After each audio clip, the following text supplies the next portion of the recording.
tadabbur surah Al-Lail ayat yang ke-8. Okey, sebelum kita sambung ayat ke-8, saya nak sebut sedikit antara pengajaran daripada ayat yang lepas sebagai ulang kaji. Jadi ayat yang lepas secara umumnya Allah nak bagi tahu, Allah bersumpah dengan malam, wal laili iza saja, kemudian Allah bersumpah dengan siang, wal nahari iza tajalla.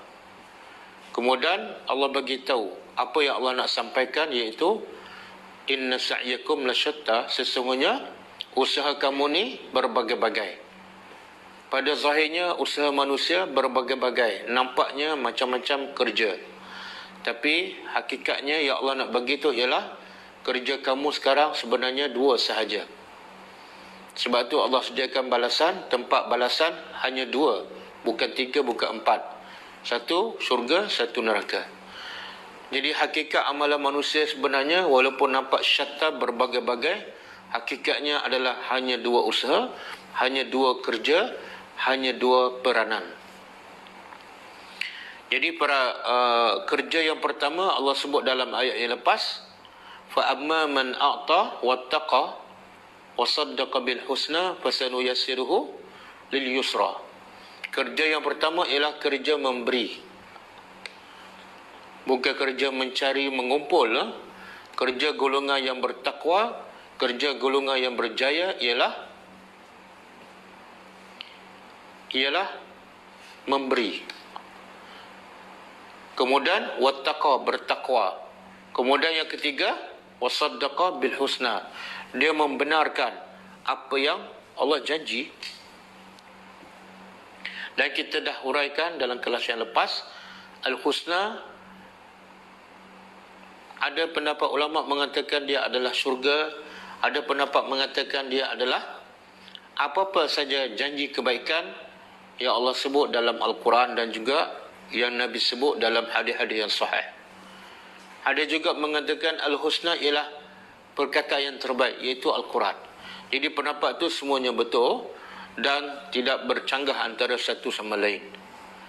Jadi Allah kata wasaddaqa bil husna, orang yang membenarkan perkara yang baik, orang yang membenarkan janji Allah, dan janji Allah yang paling besar ialah surga. Orang ini bila dia percaya, dia akan bertakwa, dia akan mentaati perintah Allah, dia akan meninggalkan larangan Allah. Dan bukti amalannya yang paling baik, yang paling menunjukkan dia bertakwa dan dia percaya kepada janji Allah ialah, ini bukti yang paling jelas. Banyak bukti. Sebab tu dalam definisi iman yang disebut oleh ulama ialah ma waqara fi qalbi, apa yang tetap dalam hati, apa yang diyakini dalam hati, wasaddaqahu al-amal, dan disahkan, dibenarkan oleh apa? Oleh amalan. Jadi iman benda yang dalaman, keyakinan, akidah, pegangan. Apa bukti yang dalam hati itu benar dan betul? Buktinya ialah a'ta. Salat boleh jadi bukti, puasa boleh jadi bukti, haji boleh jadi bukti, berzikir boleh jadi bukti. Tapi dalam banyak-banyak bukti keimanan dalam hati, yang paling jelas, yang paling tepat, yang paling betul ialah a'ta, suka memberi. Dan di sini Allah tak sebut memberi apa, maka Allah nak bagi tahu memberi apa saja. Bahkan ulama mengatakan kita beri makan pada anak, beri makan pada isteri, termasuk dalam a'ta. Bahkan ada hadis yang Nabi kata, siapa yang memberi makan, siapa yang menjaga anak-anak perempuannya, maka anak-anak perempuannya itu akan menjadi hijab kepada ibu bapa daripada api neraka. Sebab apa? Sebab dia memberi apa? Masa, tenaga, wang ringgit untuk membesarkan anak perempuan. Kenapa anak perempuan? Sebab anak perempuan ni adalah wanita. Bila wanita dia lemah, dia lebih memerlukan perlindungan daripada anak lelaki. Biasa makhluk bila lemah, dia selalu dizalimi, disakiti, dan dia tak boleh pertahankan diri. Maka kalau mak bapak bagi masa lebih, bagi ilmu, bagi duit sedekah untuk anak-anak perempuan makan, maka kelebihannya lebih besar dibanding dengan memberi infak kepada anak lelaki. Nabi kata, apa yang mereka lakukan kepada anak perempuan akan menjadi hijab, pelindung, penghalang daripada api neraka kepada ibu bapa. Okey, kemudian Allah beritahu apa hasil orang yang bertakwa, orang yang memberi di akhirat kita dah faham. Tapi hasil yang segera apa dia? Kalau dia suka memberi, suka bersedekah, suka buat baik pada orang, dan dia juga bertakwa, apa hasil segera di dunia? Jawapannya ialah ayat yang ketujuh. Fasanuyassiruhu lil yusra. Allah kata, kami akan permudahkannya lil yusra.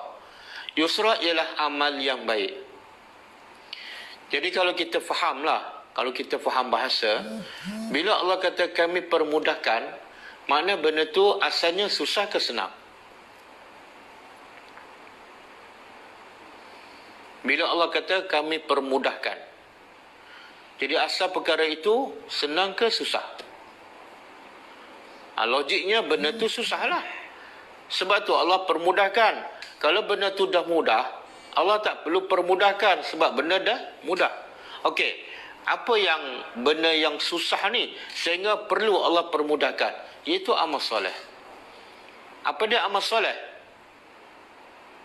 Sebenarnya amal soleh pada zahirnya nampak mudah. Solat 5 waktu, berzikir, baca Quran, bersedekah. Pada zahirnya mudah. Tapi hakikatnya sangat sukar. Sebagaimana Nabi sebut dalam satu hadis, huffati al-jannatu bisyahwat. Amalan yang membawa manusia ke syurga dipenuhi dengan nafsu syahwat. Huffati al-jannatu bil makarih. Amalan yang membawa seseorang ke syurga dipenuhi dengan perkara yang tak disukai. Makarih jamak kepada makruh. Jadi amalan nampak mudah tapi nafsu tak suka. Nak solat tak suka, nak solat awal waktu tak suka, nak pergi masjid tak suka, nak baca Quran lama tak suka, nak perhati maksud ayat-ayat Al-Quran lagi tak suka, nak apa lagi, nak zikir tak suka, nak bagi sedekah, nak bagi duit lagi tak suka. Tapi sebab dia bertakwa pada Allah, sebab dia percaya pada janji Allah, maka Allah janji fasanuyassiruhu lil yusra. Kami akan permudahkan yang susah tu. Sebab tu kita tengok ada orang masalah banyak tapi dia mudah nak buat baik. Kadang-kadang duit sikit pun dia bagi. Nak pergi masjid pun mudah walaupun dia miskin, walaupun rumahnya jauh daripada masjid. Kadang-kadang dia nak bangun malam mudah aja. Walaupun rumah dia tak besar sangat, rumah dia elektrik pun tak ada, tapi dia mudah bangun malam. Kenapa? Sebab Allah permudahkan. Ada orang pula masjid tepi rumah, duit pun banyak, tapi masjid tak pergi, sedekah pun susah, bangun malam pun susah. Sebab apa? Allah tak permudahkan. Kenapa? Sebab tidak ada 3 perkara tu. Dia tidak suka memberi, dia tidak bertakwa, dan dia tidak sedekah bil husna. Jadi kita harap semoga kita termasuk dalam golongan yang pertama yang suka memberi apa saja. Masa, tenaga, wang ringgit, tapi beri itu ialah kerana Allah, fi sabilillah, bukan kerana nak keseronokan, nak maslahat duniawi. Dia memberi itu betul